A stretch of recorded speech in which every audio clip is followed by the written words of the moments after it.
Oui, oui ou non, le pays va mal, mesdames et messieurs. La situation sécuritaire à l'est de la République démocratique du Congo continue toujours à nous inquiéter.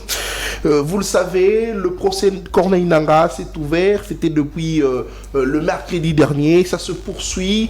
Mais est-ce une solution pour stopper les renforcements de l'AFC, l'Alliance Fleuve Congo de Corneille Nangaa? Mais est-ce que la justice congolaise n'est-elle pas capable de pouvoir arrêter Corneille Nangaa? Pourquoi je l'ai dit? C'est une question, parce que Corneille Nangaa est en train de semer la terreur sur le sol congolais. On voudrait bien que ce procès puisse se poursuivre ainsi si Corneille Nangaa était à l'extérieur du pays, mais pendant qu'il est sur le territoire congolais, pourquoi ne pas l'arrêter directement et le juger? Pourquoi pas le condamner? Pourquoi pas l'abattre si possible? Parce qu'il y a la levée, la levée du moratoire sur la peine de mort. On va aussi parler de sanctions des États-Unis contre Corneille Nangaa, responsable de l'AFC et le responsable de M23. Est-ce une poudre que les États-Unis a jetée aux yeux du gouvernement congolais? Parce qu'on voudrait bien voir les États-Unis sanctionner le Rwanda, pourquoi pas Paul Kagame, aussi avec notre invité. Au cours de cette émission, on va revenir sur la position du président Tshisekedi vis-à-vis du processus de Nairobi, qui voudrait à ce que le gouvernement congolais puisse négocier avec le M23. La réaction de William Ruto, président du Kenya, qui, selon lui, pense que cette affaire de M23 concerne que le Congolais, chose que Tshisekedi, le président congolais, n'a pas aimé. Il a, au cours d'un échange avec le journaliste Félix Tshisekedi, a fait savoir que William Ruto a pris part du Rwanda. Est-ce que face à cette situation, nous pouvons toujours continuer à espérer à tout ce processus, notamment de Nairobi, ainsi que celui de Luanda, qui voudrait à ce qu'il y ait cessez-le-feu pour se faire, mesdames et messieurs? Nous recevons pour vous monsieur Aristote Ngarimé, il est secrétaire national adjoint en charge de la communication du parti politique PPRD. C'est vrai, il nous a manqué, il vous a également manqué, il est avec nous. Monsieur Aristote, bonjour et bienvenue. Bonjour très cher Nathan, c'est une joie immense de se retrouver encore ici. Je salue également madame. Je suis heureux de partager ces plateaux avec vous. J'en profite pour saluer la direction de votre chaîne ainsi que le personnel. Chaque jour, je sens qu'il y a une évolution positive. Merci à vous. Et qu'il me soit également permis de saluer le président national de mon parti politique. Il s'appelle Joseph Kabila Kabange. Il est au Congo. Oh, je le salue. Joseph Kabila Kabange est au Congo. Je le salue. Il est où? Il est au Congo. C'est ce que nous ne voulons pas dévoiler, mais ceux qui ont les services de l'État savent où se trouve Joseph Kabila Kabange. Vous ne voulez pas dévoiler, voilà, ça laisse une zone d'ombre. C'est ce qui fait que certains Congolais croient en ce que Kabouya avait dit. Hein, non, il est au Congo, il est libre, il circule, il est librement au Congo, mais il faut aussi informer à Kabouya que Joseph Kabila Kabange est au Congo présentement. Il est en RDC, il est chez lui, en RDC. Je le salue là où il est parce qu'il était allé faire ses recherches doctorales, parce que bientôt il sera docteur en sciences politiques et relations internationales dans une grande université sud-africaine. Je le salue, courage à lui. Et je salue également les secrétaires permanents de mon parti, camarade Chadari, ainsi que les cadres militants. Nous sommes dans la résistance. Je crois que pendant ces quelques minutes que nous allons passer ici, nous allons donner d'abord la position du PPRD, nos convictions, nos démarches et ce que nous comptons faire. Merci. Très bien, merci beaucoup, monsieur Aristote Ngarimé, l'homme du livre de promesses de Félix Antoine Tshisekedi Tshilombo. Elle est avec moi comme à l'accoutumée, surtout avec sa manière de nouer son foulard sur la tête qui me plaît ce matin, madame Tania. Bonjour et bienvenue. Bonjour monsieur Nathan, bonjour monsieur Ngarimé. Bonjour madame Nathan, madame Natalia Tania. Okay. Ça c'est parce que vous avez fait notre plateau. Je suis revenu. D'accord, alors bonjour également à tous les téléspectateurs du magazine CML chez vous. Merci. Très bien, merci beaucoup. Allez, j'espère que le Congolais également a aimé votre foulard. Allez, là n'est pas le sujet. Monsieur Aristote Ngarimé, vous êtes en face de nous. Le procès Corneille Nangaa.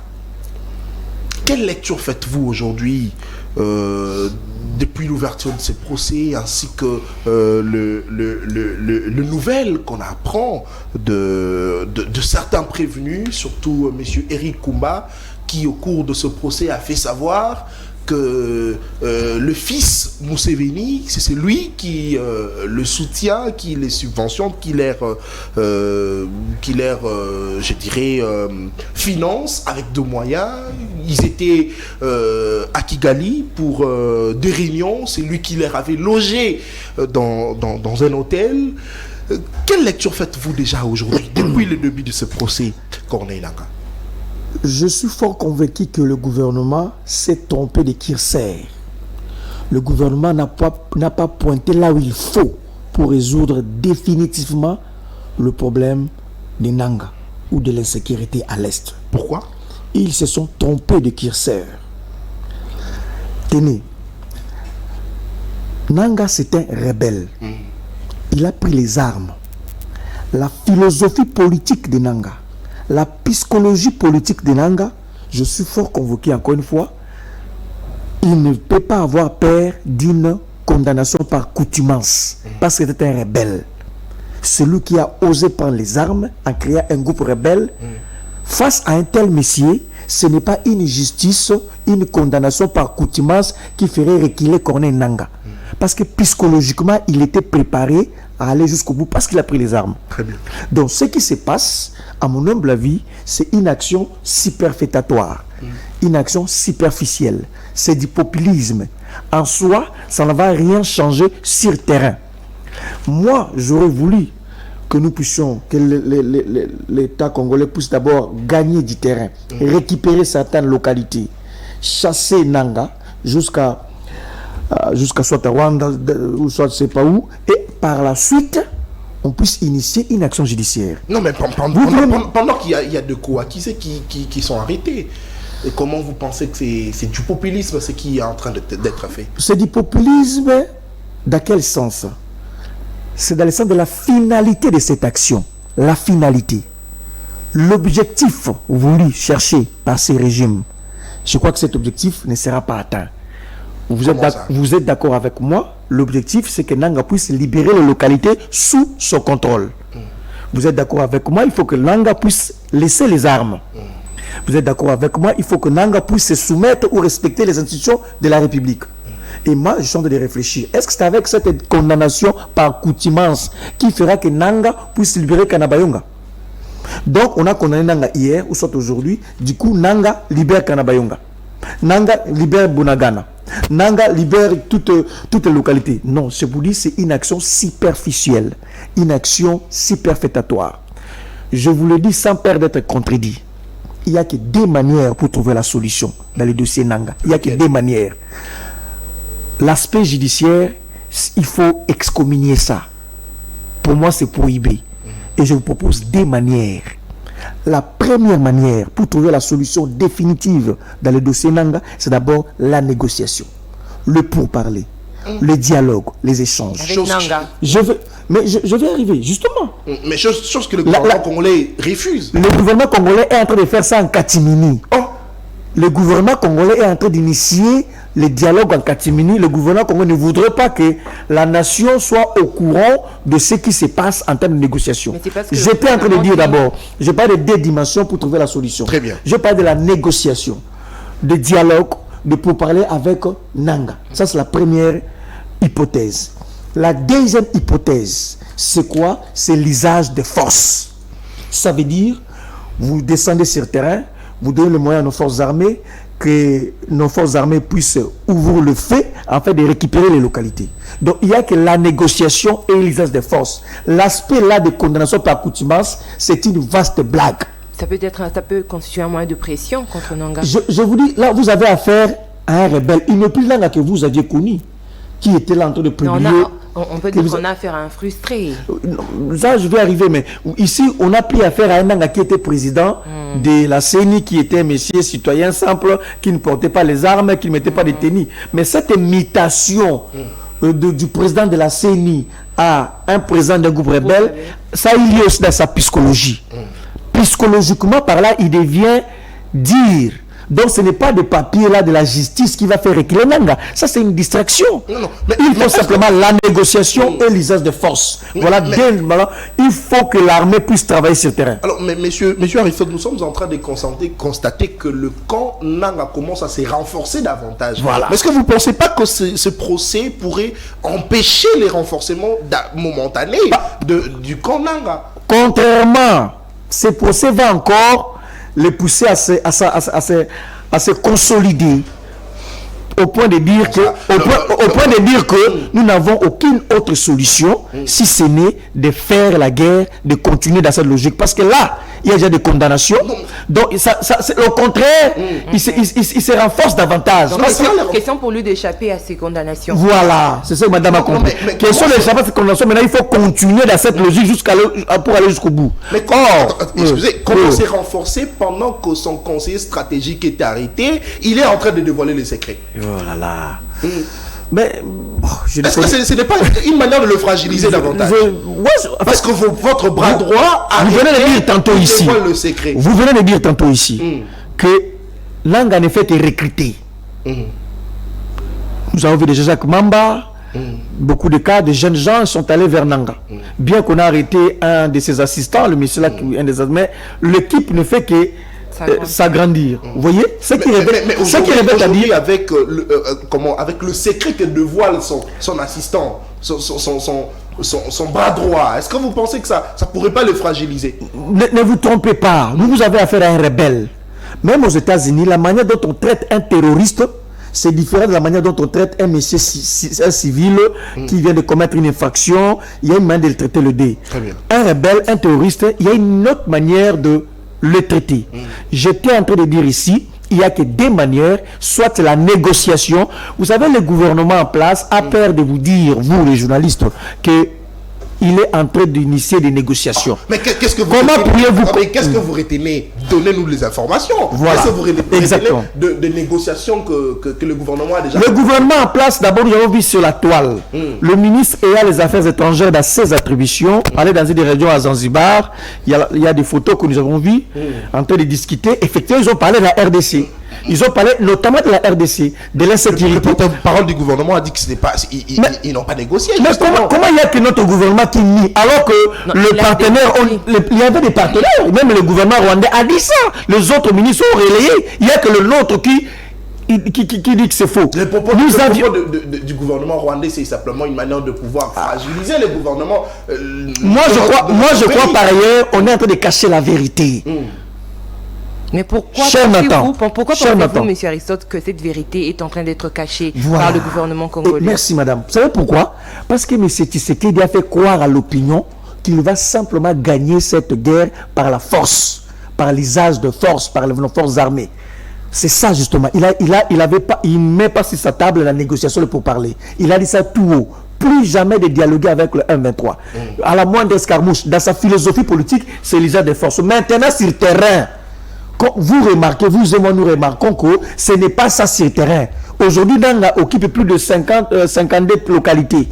Il n'y a pas de localités récupérées par la force loyaliste. Et maintenant, si l'aspect de rapport de force, on sent qu'il y a léthargie. Il n'y a pas une avancée significative. Donc la solution, il a maintenant peur de basculer dans la négociation parce qu'il avait déjà dit aux Congolais que je ne négocierai pas. Alors que sur le terrain, il n'arrive pas à récupérer les localités. Il y a plus de 1,6 million de déplacés de guerre dans cette zone. Il faut faire l'économie de vies humaines. Alors vous n'arrivez pas à récupérer. Vous n'arrivez pas à contrôler le territoire. Et le gouvernement a honte de le dire. Nous avons vu d'abord avec la photo de Zanzibar. Il y avait quelque chose qui était préparé là-bas. En dehors de cette réunion de Zanzibar, madame, nous avions vu un professeur. Il s'appelle Abbé Baala. Les coordonnateurs du PDDRCS. Abbé Baala. Il nous a brandi son document, son ordre de mission. Moi, j'ai déjà travaillé, je sais comment est-ce qu'on part en mission. Lorsqu'on vous envoie en mission, vous ne payez pas votre billet d'avion. Très bien. C'est l'État qui vous envoie, est censé vous payer le billet d'avion, le logement. C'est l'État. Donc, le monsieur là, comme il s'est retrouvé à Ouganda, il s'y est retrouvé sur le fond de l'État congolais, l'argent de l'État congolais. Là où il logeait, c'est l'État congolais qui paye. Même le document, tout a été fait parce que le dossier, l'affaire a fuité. parce que le dossier est devenu sur la toile, le gouvernement s'est rétracté, il dit que nous ne t'avons pas envoyé. Mais comment il a obtenu ce tort de mission? Qui a payé, qui a acheté son billet d'avion? Qui a payé son logement là-bas? C'était l'État congolais. Donc, c'était une manière aussi de négocier. Et quelle coïncidence, dans la même ville, dans le même lieu, que Nanga aussi de son côté puisse envoyer ses lieutenants pour qu'ils se retrouvent là-bas.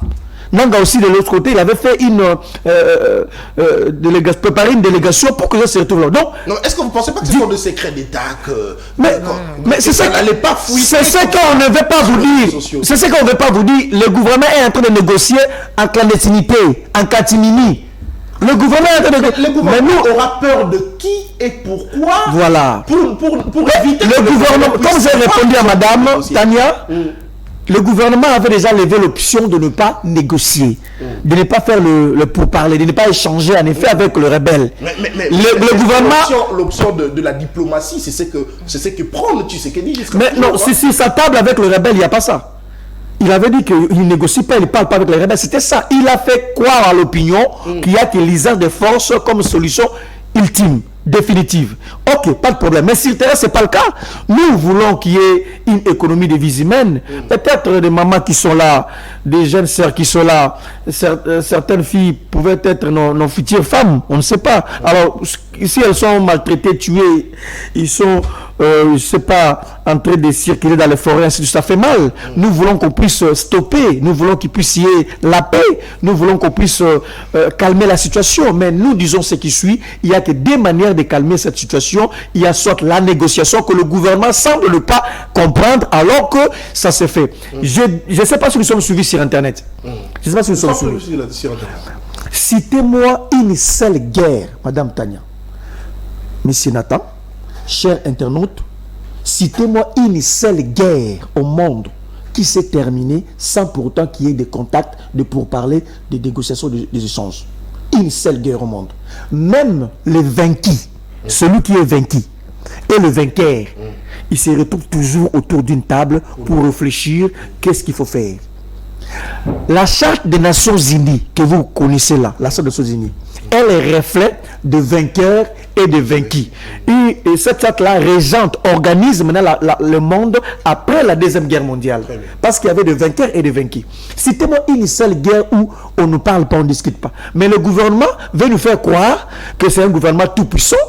Ils ont tous les moyens nécessaires, à la moindre escarmouche, nous allons écraser tout ça, mais sur le terrain, c'est le contraire. Nous pensons. C'est qu'il a fait savoir que l'ennemi, le vrai ennemi, c'est Paul Kagame qui se cache derrière le M23, raison pour laquelle il dit il ne va pas négocier avec le M23, il veut bien échanger, discuter avec Paul Kagame.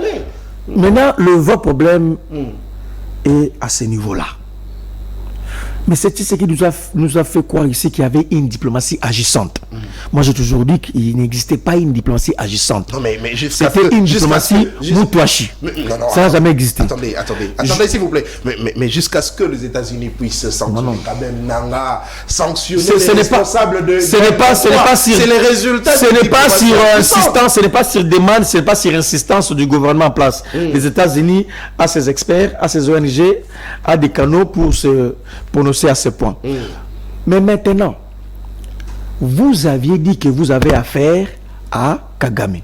C'est Kagame le méchant, celui. Nous sommes d'accord. Il faut faire guerre au Rwanda. C'est le Rwanda qui est le coupable.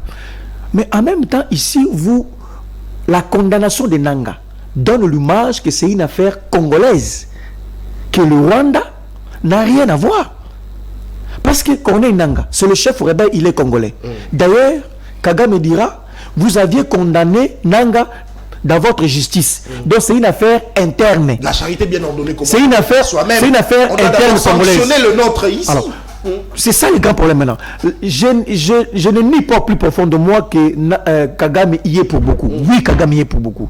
Il déstabilise la région. Ça, je suis d'accord. Mais maintenant, quelle est la solution mise en place pour que nous puissions résoudre cette situation? Félix Tshisekedi nous propose aucune recette. La seule recette que Tshisekedi nous propose, c'est simplement de plainte.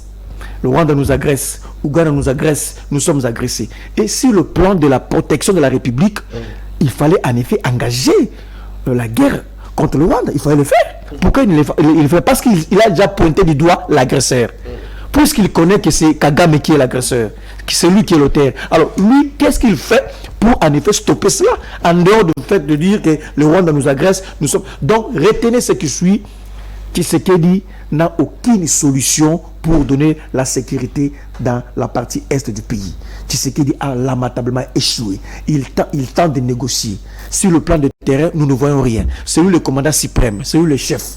Donc il a échoué. Et c'est pas seulement Tshisekedi, c'est avec son régime, son IDPS et consorts totalement échoué. Très bien. Alors aujourd'hui, parce que là on parle de au moment où s'ouvre le procès public contre Corneille Nangaa, les États-Unis de son côté sortent pour un communiqué qui sanctionne, on ouvre un procès contre Corneille Nangaa. Exactement. Les États-Unis de son côté condamnent Corneille Nangaa. Donc on a deux actions qui débutent pratiquement au même moment. Alors quelle lecture pourriez-vous faire dans cette situation-là? Les États-Unis, c'est un pays souverain. C'est une superpuissance. Les États-Unis, c'est considéré comme le gendarme du monde. Et ils ont la manière d'opérer, c'est tout à fait normal. Mais moi, je pense que c'est simplement pour pousser le décan à trouver une solution. Ça, c'est pour faire pression sur Nangaa et en même temps, les États-Unis également font pression sur le gouvernement congolais pour qu'on puisse trouver une solution politique. Les États-Unis vont faire pression au Rwanda. Parce que pour le Rwanda, ils ne veulent pas sanctionner. Mais pour Nangaa, justement, c'est ça. Ici, l'objectif des Américains, c'est pousser les deux protagonistes à intérêt d'attente, à s'attendre. Nangaa, vous êtes sous sanction, ne bougez pas. Le gouvernement congolais, là c'est votre sujet. Vous devez vous retrouver maintenant, trouver une solution mutuellement acceptable. C'est trêve humanitaire de l'autre côté. Exactement. Ça casse beaucoup le trêve humanitaire. C'est justement parce que Nangaa se croyait beaucoup plus autonome aussi. Il pouvait tout faire. Avec des sanctions, ça va un peu ramener ses attentions à la baisse. Et de l'autre côté, le gouvernement congolais va se retrouver avec... Je vous dis ici la solution. Je ne suis pas prophète de malheur, mais comme intellectuel, je vois beaucoup plus une solution négociée entre les deux protagonistes. Négocier avec Corneille Nangaa, c'est comme si le gouvernement négociait avec le M23 directement, parce que Nangaa est soutenu par le M23, chose que le gouvernement congolais ne veut pas faire. Bon, si le gouvernement ne le fait pas, le gouvernement a quelle solution encore à proposer au peuple congolais? En même temps, il y a des morts là-bas. Je veux dire une chose ici. J'ai suivi le procès de Nangaa, cher Nathan. J'ai vu des gens qu'on a listés. Je me suis référé à un fait récent. Jean-Pierre Bemba, il était rebelle. Il avait un groupe rebelle appelé MLC à l'époque. Il travaillait dans la partie orientale, la grande orientale, vers chez moi. Bemba était là. Alors que Jean-Pierre Bemba était rebelle, mais le papa biologique de Jean-Pierre Bemba a été nommé ministre du gouvernement par Laurent Désiré Kabila. Le fils est dans la rébellion, en train de tuer, mais le papa est au gouvernement, ministre de l'économie, sous Laurent Désiré Kabila. Ce qui revient à dire, à un certain niveau, l'infraction est individuelle. Je n'ai pas compris. Je n'ai pas compris cette logique où on condamne la femme de Nangaa. On traque le papa de Nangaa, le cousin de Nangaa, les frères de Nangaa, la grand-mère de Nangaa, le grand-père de Nangaa, les chiens de Nangaa, tout ce qui est Nangaa, les territoires de Nangaa, les proches de Nangaa. Donc, son frère, on n'a pas été inquiété. Non, attendez, mais le ministère public l'a dit, parce que parmi les prévenus, il y avait un frère de Nangaa qui s'est plaint du fait qu'on l'a arrêté parce qu'il s'appelle Nangaa. Alors, le ministère public l'a bien dit, son frère qui est un ancien gouverneur, aujourd'hui sénateur, n'a pas été inquiété. Mais il faut bien avoir le traitement réservé à la lignée Nangaa. Pourriez-vous comprendre que Monseigneur Outembi, c'est l'archevêque de Kisangani, il a constitué toute une délégation pour se rendre dans la famille de Nangaa, là où vit son père, à Isiro, pour lui rassurer qu'effectivement, nous sommes avec vous, c'est pas vous qui êtes coupable, c'est votre fils, ainsi de suite. Donc, tout ce qui est proche à Nangaa est du coup frappé. Alors que Jean-Pierre Bemba, rebelle de son état à l'époque, vous savez ce qu'il a fait avec le Pygmée, vous connaissez l'histoire, mais ça n'a pas été ici ministre. Donc l'infraction est individuelle. Ce n'est pas parce que vous êtes de la même tribu que Nangaa vous êtes du même territoire que Nanga, vous avez un jour salué Nanga bonjour, ou soit vous êtes qu'on doit obligatoirement vous arrêter, ce n'est pas ça. Il faut, et j'insiste encore une fois, que la condamnation par coutumance, ça ne joue absolument pas un grand rôle sur terrain. Il faut seulement la puissance du feu pour réquiler Nanga. Très bien. Alors, vous avez donné des solutions ici. Vous avez parlé de la négociation avec Nanga ou l'usage de la force. Moi, je vais rester d'abord sur l'aspect négociation. Monsieur Aristote Ngarimé, est-ce que vous ne pensez pas que c'est à encourager le mal? Certains Congolais, vous avez d'ailleurs parlé ici de Jean-Pierre Bemba. Un Congolais qui s'élève, prend les armes contre la République, et puis après on l'appelle pour négocier. Est-ce que si aujourd'hui les gouvernements congolais acceptaient de négocier avec Nanga, est-ce ne pas encourager le mal? Est-ce que cela ne pourrait pas donner encore du courage à d'autres Congolais de prendre les armes contre la République, parce qu'après ils savent qu'il y aura négociation et ils vont exiger des postes? D'abord, retenez, c'est ma position, je n'encourage pas la rébellion. Je ne prendrai pas les armes contre la République, contre la nation, contre l'État congolais. Vous voyez, je n'encourage pas la rébellion. Je suis contre la rébellion. Très bien.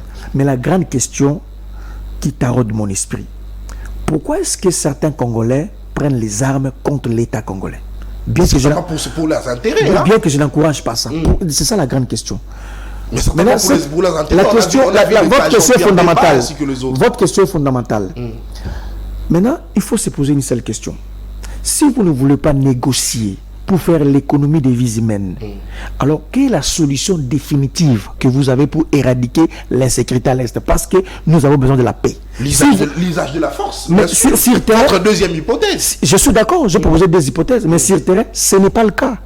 Je ne sais pas si vous avez vu la liste de localités sous le contrôle du M23. Ça ne fait que monter. Et Kanabayong a été la dernière localité. Donc vous estimez que l'armée congolaise n'est pas encore prête pour faire l'usage? Moi je pense plutôt que l'armée congolaise est prête. Il faut qu'on donne plus de moyens nécessaires. Il faut qu'on donne des moyens conséquents pour que l'armée puisse jouer son rôle. Donc nous soutenons nos forces armées. Je suis derrière nos forces armées. On a même fait un communiqué au PPRD pour appuyer nos forces armées. Donnons les moyens nécessaires. Payons nos militaires.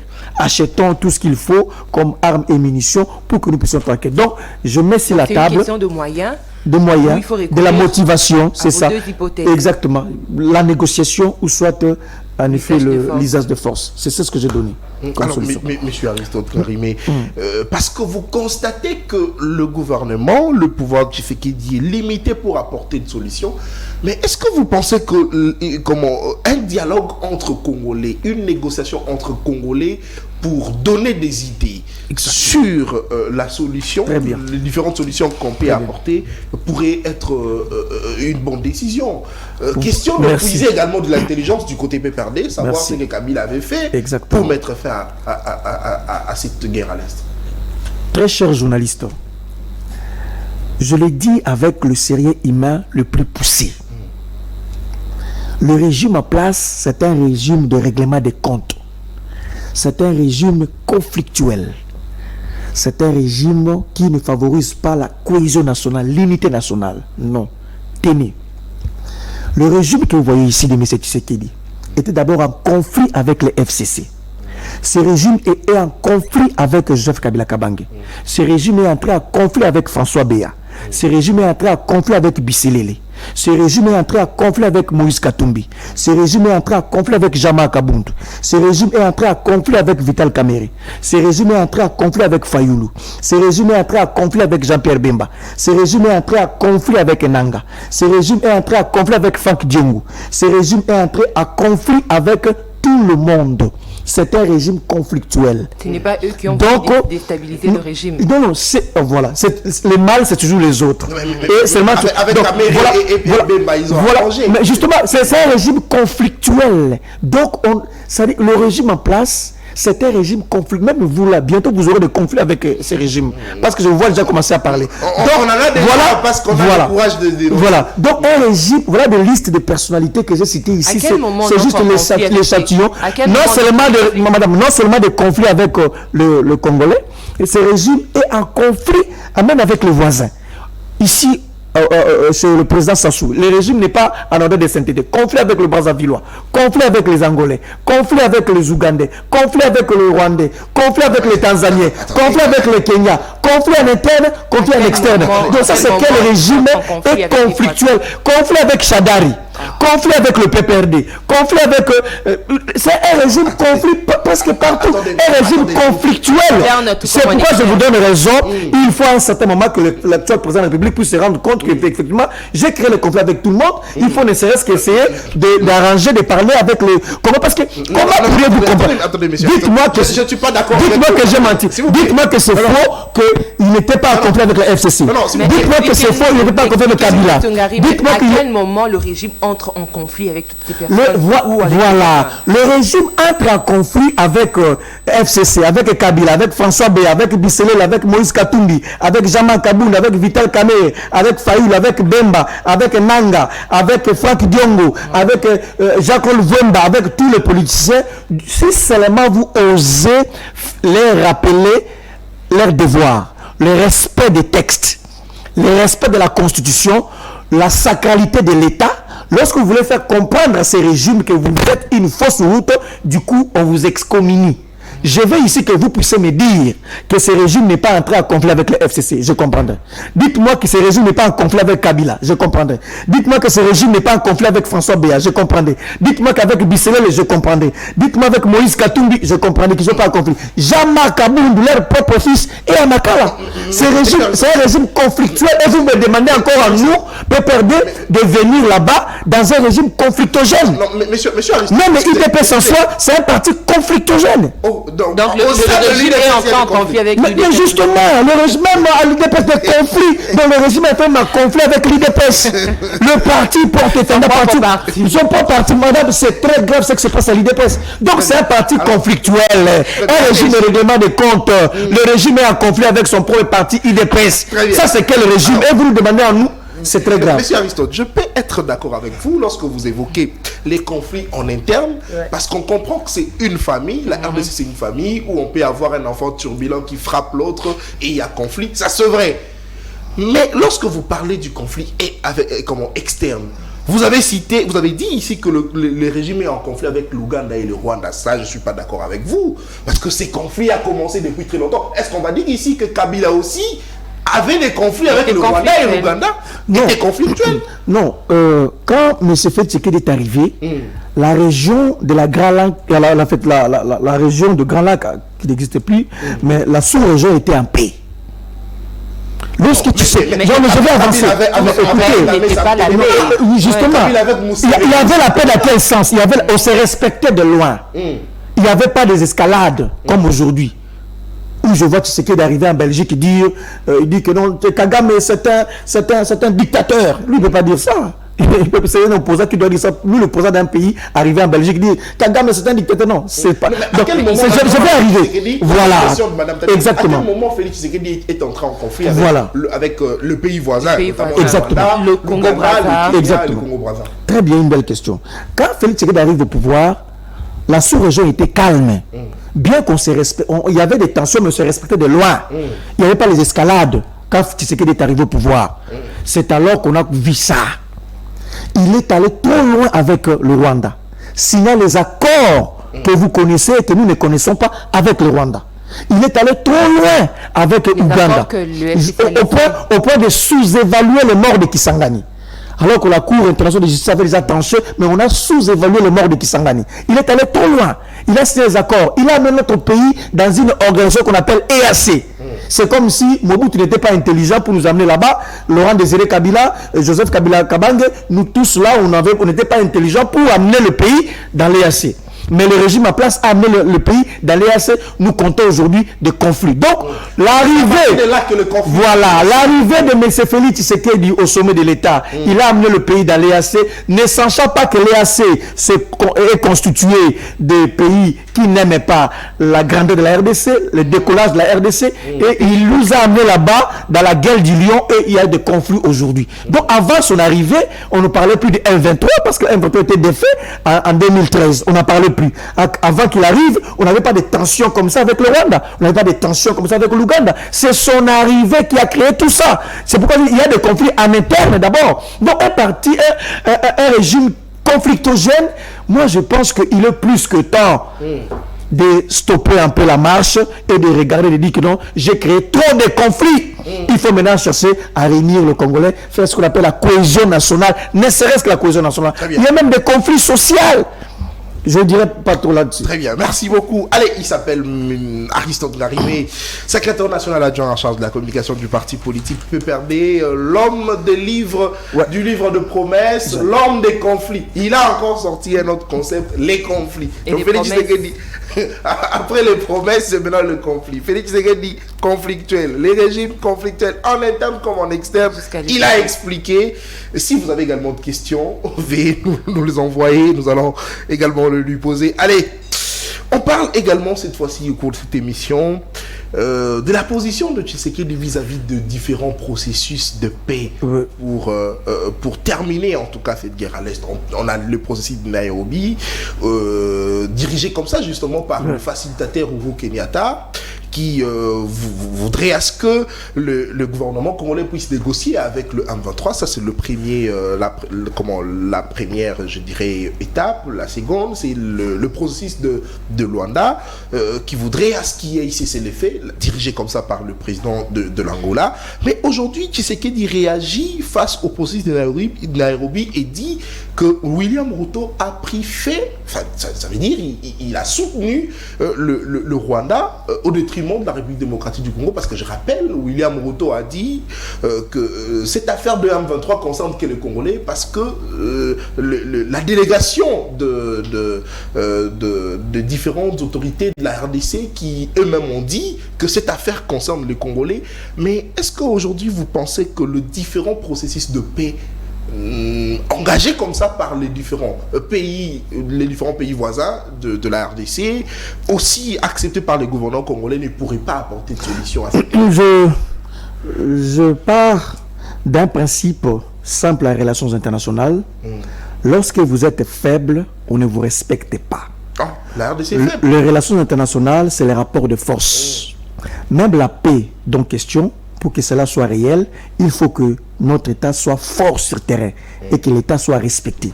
Ce que je tiens d'abord à vous dire, c'est que l'État congolais sous Félix Tshisekedi n'est pas respecté. On ne nous respecte pas. Parce que sur terrain, sur le plan interne, nous ne démontrons pas que nous sommes un État respectable. On ne respecte pas simplement parce que Tshisekedi est en train de leur dévoiler, est en train de dévoiler justement le secret de ce pays contre la RDC. Citez-moi un seul pays ami à Félix Tshisekedi ou à la RDC dans ce cas, dans ce contexte. Un seul pays. Même le Congo-Brazzaville n'est pas avec nous. Même l'Angola n'est pas avec nous. Mais c'est la position de Tshisekedi. C'est le leadership de Tshisekedi qui pose problème. Non, est-ce que vous voulez... À lui seul, Tshisekedi représente 80% des problèmes du Congo. Oh non, ne dites pas ça s'il vous plaît. Tshisekedi, madame Tania. Il est venu à cette solution. C'est quand même un président de la République qui est venu pour le changement. Parce qu'il prend de mauvaises décisions. Le fait de prendre de mauvaises décisions, il constitue à ce jour 80% des problèmes de la RDC. À lui seul, Tshisekedi, 80%. Même son propre parti. D'abord de un. Comment est-ce que vous êtes président de la République, mais il n'y a aucun pays voisin qui vous appuie? Ça veut dire que sur le plan de la diplomatie, il y a un problème. Non, mais vous ne négociez pas bien au nom du pays. Attendez, on peut aussi comprendre que ces pays n'ont jamais été vrais envers la RDC. Mais pourquoi seulement vous qui êtes victime? La rigueur de Félix Tshisekedi fait en sorte qu'il ne puisse pas nous soutenir, nous. Mais qu'est-ce que vous n'arrivez pas à donner? Qu'est-ce que vous n'arrivez pas à négocier? Qu'est-ce que vous n'avez pas pour avoir la paix dans votre pays? Qu'est-ce que Tshisekedi n'arrive pas à le faire? Nous le sommes. Est-ce que, si tel est le cas, travaillez alors vos forces armées, protégez-vous, soyez forts, soyez efficaces. Mais vous tendez la main ce qui se passe au niveau de la sous-région, c'est parce qu'on ne nous respecte pas. Nous signons les engagements, nous acceptons sur les accords, mais nous ne respectons pas, nous réunions nos accords. C'est ça ce qui caractérise la RDC. On dit que RDC signe le matin et le soir, il réunit son accord et sa signature. C'est ça le grand problème. Donc, on ne nous respecte pas au niveau de la sous-région. Ça veut dire qu'il y a un problème de leadership en interne. Il y a un sérieux problème de leadership, c'est clair. Comment vous donnez ici raison au ministre de l'ancien ministre du Commerce extérieur qui est revenu sur le point de... Mais il a raison, et Jean Lissé, vous avez raison lorsqu'il a dit à l'Unitin que le Congo a un problème de leadership, il faisait vraiment référence à Tshisekedi. Quand il disait, mais il n'a pas cité le nom de Tshisekedi, mais dans son esprit, il voyait Tshisekedi. C'est ça ce que Jean Lissé vous a dit. Donc, n'allez pas d'abord en dehors du pays, à l'extérieur. Voyez d'abord si en interne, vous avez un leadership éclairé. Vous aviez dit, ils avaient dit ici que s'il y a l'insécurité à l'Est, c'est parce que Kabila était Rwandais, Kabila était Burundais, Kabila était Ougandais, Kabila était Tanzanien. Maintenant, Kabila n'est plus au pouvoir. Il n'a plus la NER, il n'a plus la DENIAP, il n'y a plus les services de sécurité. Comment est-ce que vous êtes plus congolais que les autres? Vous êtes du centre, plus congolais que les autres. Nous sommes des périphériques, on accepte. Pourquoi vous n'arrivez pas à donner la paix, la stabilité aux Congolais? Donc, en réalité, nous comprenons aujourd'hui que c'était l'infiltration au sein de l'armée, au sein de nos services de renseignement. Cette infiltration laissée par Joseph Kabila. Nathan, citez-moi seulement 20 généraux révoqués par Tshisekedi parce qu'ils sont infiltrés de Rwandais. 20 généraux. Je cite le premier général. Le nom? Non, c'est pas à vous de nous poser quand même des questions, s'il vous plaît. Ah, voilà. Donc, vous savez que est-ce que vous reconnaissez attendez, est-ce que vous reconnaissez aussi que notre armée, le service de renseignement... Si infiltration il y a, mais il y a quelqu'un qui s'appelle commandant suprême. Il doit nettoyer l'armée, prendre des décisions fortes. S'il y a des généraux infiltrés, donnez-moi la liste, donnez-nous la liste, on va noter et on va dire à Tshisekedi, mais tel est un infiltré rwandais. Mais pourquoi vous ne le révoquez pas? Parce que le chef de l'État peut révoquer, peut sanctionner le général. Le fait de le dire et de ne pas passer à l'acte, ça s'apparente à du populisme. Mais au procès de Nanga, on a entendu un prévenu parler également de l'infiltration. Il dit qu'au sein des FARDC... Même le service américain est infiltré. Je ne connais pas un service au monde qui n'est pas infiltré. Il y a des infiltrés partout, même en France, même aux États-Unis. Citez-moi un seul pays où il n'y a pas des infiltrés, il y en a partout. Mais c'est à vous de détecter l'infiltré et de l'éradiquer dans le système. Même les États-Unis, même en Israël, il y a des infiltrés, les traites, il y en a partout. Même dans la chambre du roi, il y a infiltrés, il y en a partout. Mais c'est à vous de vous assumer, de prendre des décisions, de dire non, il y a des infiltrés, on est infiltrés, mais vous aviez fait quoi pour exfiltrer, pour enlever ces gens-là? Révoquer? Ça, c'est de l'incompétence tout simplement. Donc le régime Tshisekedi a échoué. Donc n'en parlons pas de ces régimes. Je crois qu'il faut de plus en plus commencer à fermer la parenthèse Tshisekedi et penser à autre chose pour le bien de ce pays. Le régime a échoué, le régime est incompétent. Mais est-ce que si aujourd'hui ce régime demandait à vous approcher, le régime précédent, est-ce qu'ils seront ouverts? Madame, je parlais de conflits, la liste ici que je... Donc il faudra d'abord commencer par réparer le conflit. Il y a trop de conflits. Mais c'est la question, c'est la nation en fait. La démarche doit venir du chef de l'État. C'est pas de l'opposition, pas de nous autres. Que le chef de l'État puisse poser des actes qui nous rassurent qu'effectivement il veut la cohésion nationale. Lorsque vous voyez Kabouya parler, est-ce que les différentes sorties médiatiques de Kabouya, c'est dans le sens de chercher la cohésion? Lorsque Kabouya dit que Joseph Kabila Kabange est derrière le M23, est-ce que vous voulez la cohésion? Lorsque Kabouya dit... Il dénonce un fait, vous de démentir. Est-ce qu'en réalité c'est ça la cohésion? Comment on va donner notre apport? Comment Kabila va se disponibiliser d'aider son frère? Mais Eric, quand Kabila a dit que Kabila a quitté la République d'une manière clandestine, est-ce que c'est sérieux ça? Non, mais Eric Koumba l'a dit. Eric Koumba a cité les dignitaires certains dignitaires de la République qui sont de mèche avec les M23, avec l'AFC. Il a également cité Joseph Kabila. Ah, voilà. Eric Koumba, conseiller spécial stratégique de Corneille Nangaa. Et avec ça... Est-ce que Kabila a tort de les dire? Avec ça... Vous pensez qu'on lui a mis des mots dans la bouche? Justement, il a dit qu'il a été torturé. Madame, vous parlez de Kabouya. Aujourd'hui, je n'ai pas l'argent. Je crois que j'ai laissé la voiture.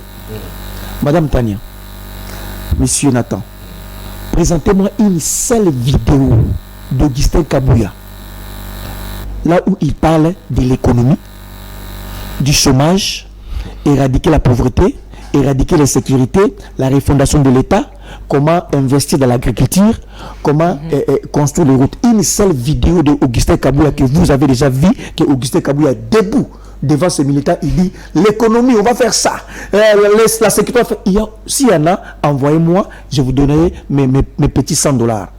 Une seule vidéo d'Augustin Kabouya.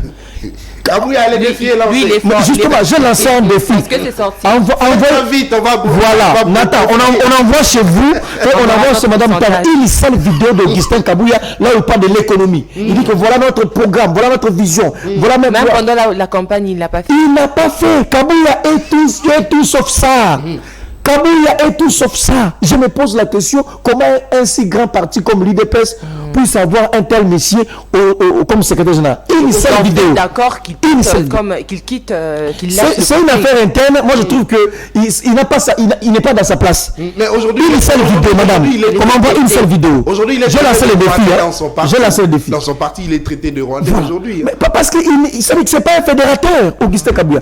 Augustin Kabouya a lieu et place de tenir des propos, de discours du genre nous allons créer l'emploi, nous allons soutenir les chefs de l'État, nous allons faire ça. Mais écoutez, Augustin Kabouya, moi je n'ai pas signé le contrat pour être pauvre. Augustin Kabouya, je suis le secrétaire. Non, je suis le secrétaire. Un accord avec quelqu'un pour être. Laissez, s'il vous plaît. Augustin Kabouya il dit que je suis le secrétaire général d'un parti présidentiel, je dois avoir des gardes républicaines. Ça, c'est de deux. Et il dit encore, si vous menacez notre régime, nous allons distribuer les armes à nos militants pour produire ce régime. Ça, c'est Kabouya. Il dit encore, Madame Kabouya, il dit que Kabila Atali, parti politique, il n'est sérieux à l'obézali, IDPS, à ce pouvoir, après si IDPS. Ça, c'est Kabouya. Donc Kabouya dit encore, Kabouya dit que dans les réseaux sociaux, son côté de ce militant va finir Kabato Mingi. Il y a mis sur IDPS. Tout ça, la Sony. Tout ça, craché la mémoire, il n'y a pas Etienne. La signature des députés. J'ai signé. Voilà. Donc, c'est seulement ça, madame. Kabouya monte sur Top Congo. Kabouya dit que j'ai donné des jeeps aux députés provinciaux en guise de motivation. Nathan, à la veille des élections, lui dit que je donne des jeeps. Un pays pauvre. Mais franchement, un monsieur comme ça, voilà les différents discours de Kabouya. Et un monsieur comme ça, il sort un bon matin et il vous dit que Kabila est derrière AFC. Est-ce que vous voulez le croire? Non, Kabila a quitté la rue clandestinement. Est-ce que vous voulez le croire? On ne va pas le croire parce qu'il n'est pas sérieux. Très bien, merci beaucoup. Donc même si c'était une vérité, parce que... Il n'y a pas une vérité. La seule chose que Kabouya sait dire, qui peut être une vérité quand il vous dit bonjour. On s'arrête là. Non. Le reste, c'est autre chose. S'il vous plaît. C'est autre chose. Je vous dis que c'est autre chose. Donc, c'est un sérieux problème. Donc, moi, je vous dis, IDPS a échoué, croyez-moi. IDPS a échoué. IDPS, c'est dans les oubliettes. On nous a fait quoi? L'état des droits. L'état des droits. L'état des droits, ce n'est plus ça. C'est un discours vide.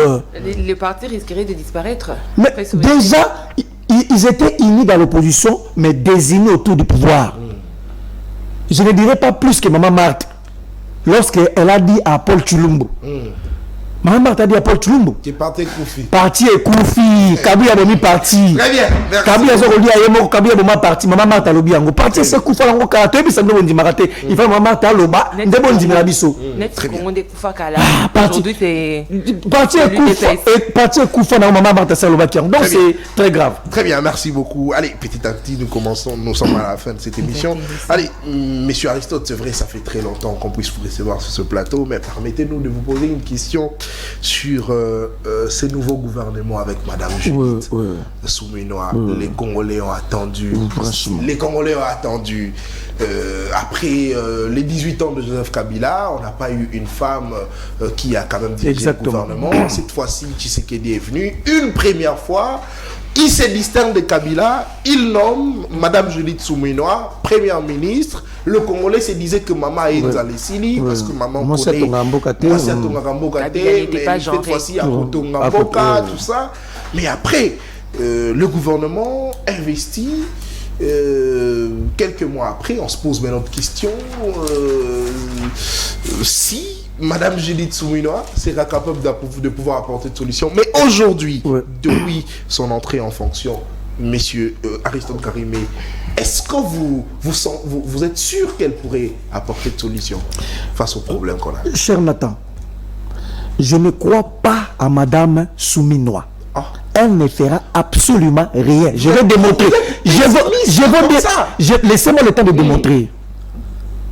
Tshisekedi dit ceci, madame, que dans 4 ans qui nous reste, Tshisekedi dit qu'il va créer 6 400 000 emplois dans 4 ans.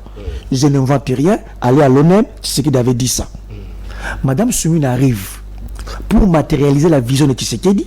Madame Soumina dit que par année, elle, Madame Soumina, à travers son programme, elle va créer 1,6 million d'emplois par année. C'est simple.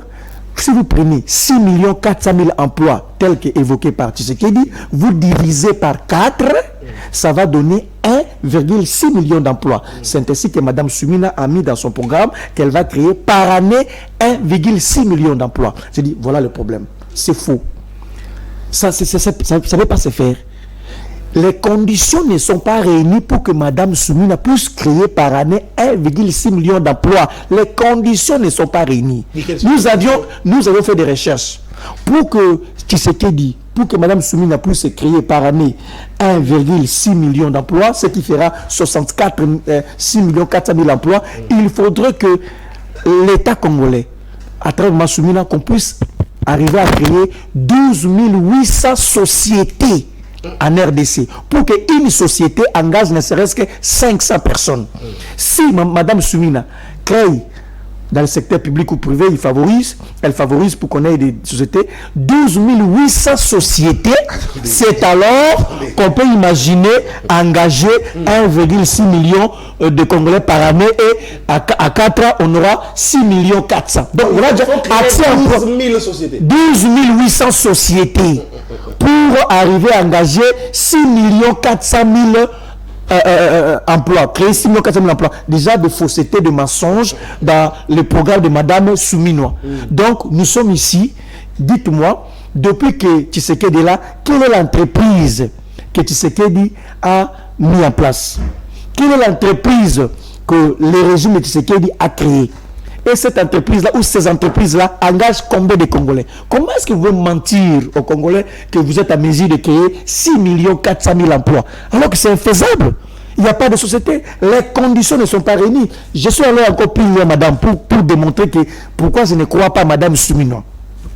S'il faut aller dans la logique de créer 6 400 000 emplois dans 4 ans, je dis, s'il faut prendre 6 400 000 emplois divisé par 4 ans, ce qui vous donne 1 600 000 emplois par année.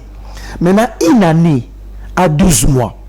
Allez maintenant comprendre combien on peut avoir comme emploi par année. Vous prenez 1 600 000 emplois divisé par 12. Donc chaque mois, vous devez avoir 133 333 000 emplois. Là, c'est par mois. Maintenant, un mois à combien de semaines? 4 semaines. Vous allez par semaine, combien d'emplois va créer? Vous allez prendre 133 333 000 emplois, vous divisez ça par 4. Donc par semaine, Mme Soumina doit créer 33 333 emplois par semaine.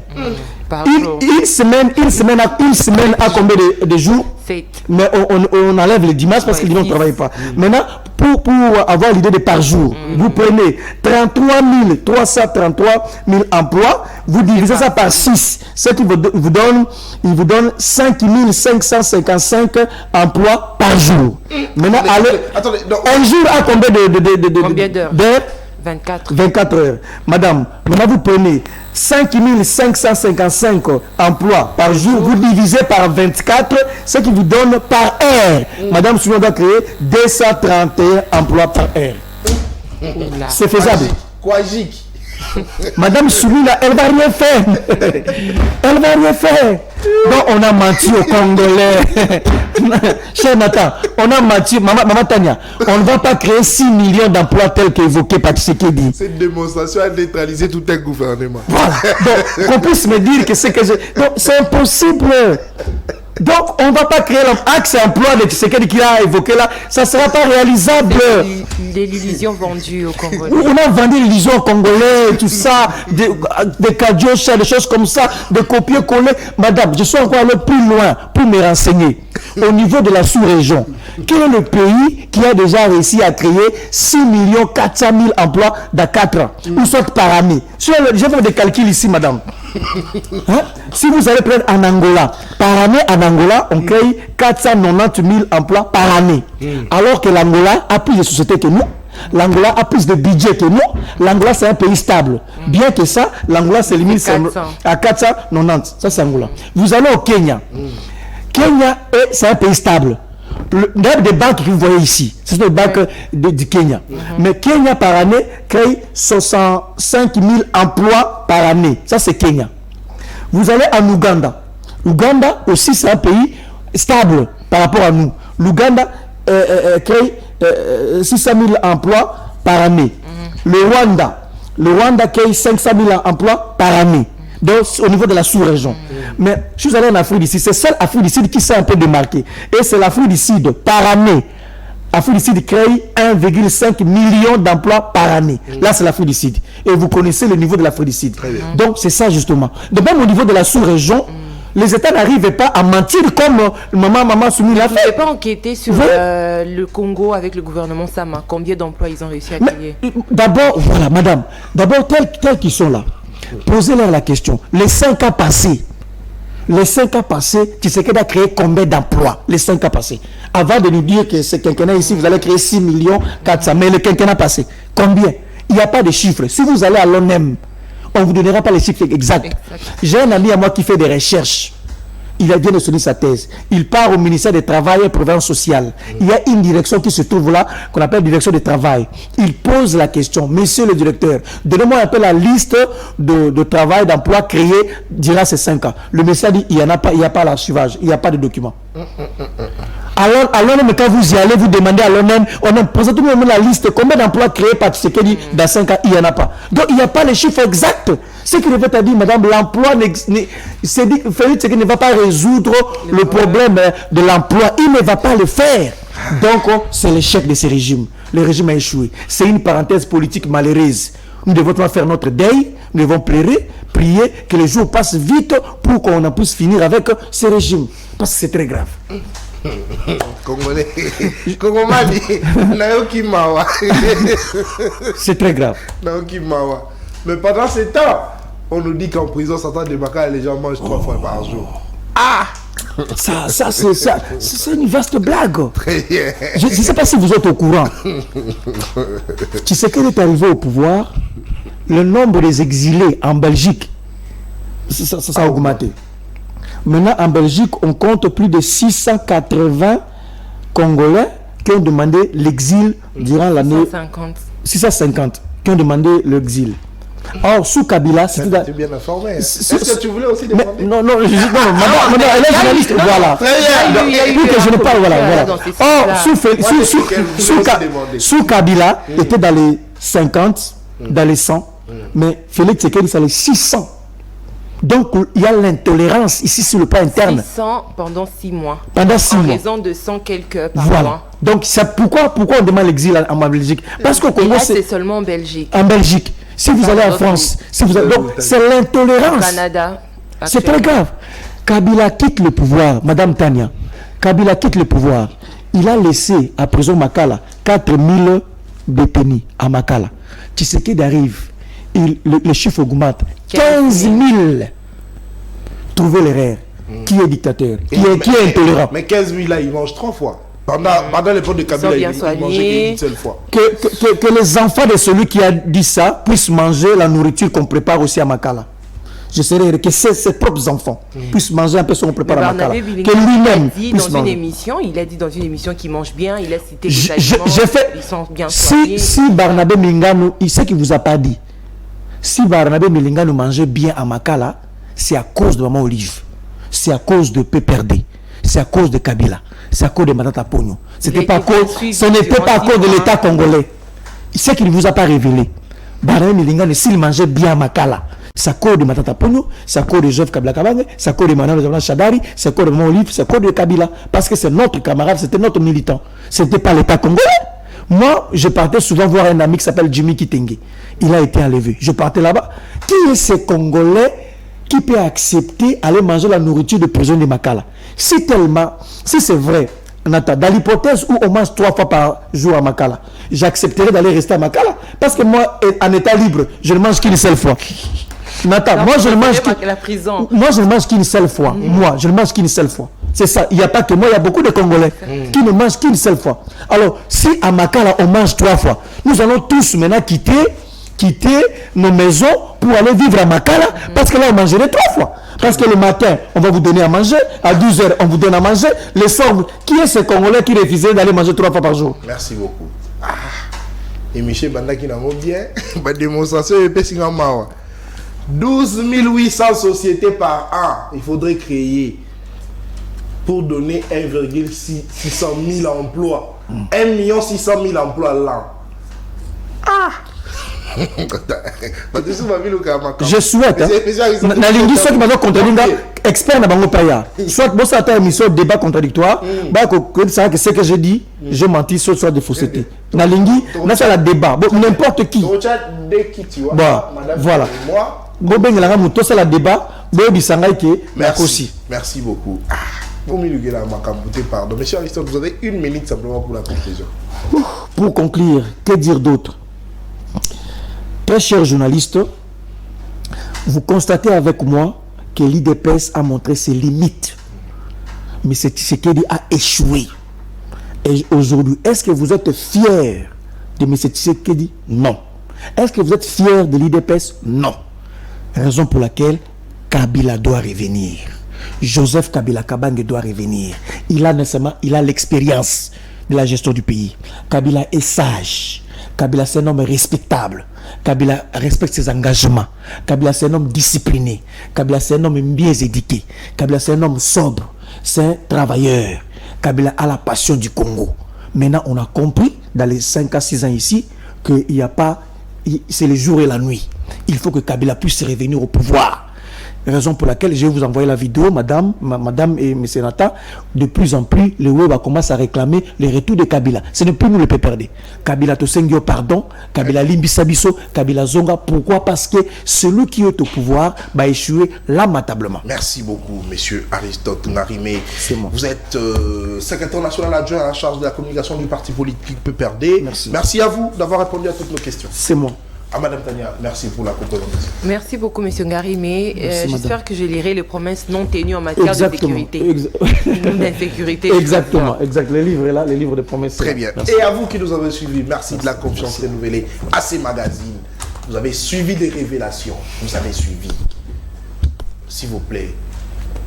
Akambi Amoka. Vous créez 12 000 emplois par an. Vous êtes capable. Vous s'il vous plaît. Mais pour finir, je rappelle au président de la République, vous avez promis lors de la campagne électorale que Kuna Bandekona Bisso na Équateur, Bandekona Bisso Kuna Bakotongela Bango Avar, Bako envier l'issue l'université à Poto. Papa Félix Tshisekedi, dans la vidéo, il y a Kongomani Kuna na Équateur, à l'obi, dans la place Bochaki maquette. Dans la place Babouaka qui basée pour pas construire à Var. Il dépexe une malédiction. Dans la place Babouaka qui basée la place Prometa qui peut construire à Var, université au Bongo Botonga. Oh, il y a ça là que Bakongomani, il y a Équateur va envier les sous qui ne pototé. Papa Félix Tshisekedi a informé que l'université Nathalie Banga Bachate. Place sur Babouaka qui basée est-ce que vous avez informé que Matiti est Boti? Et monsieur Fili. Et monsieur Fili.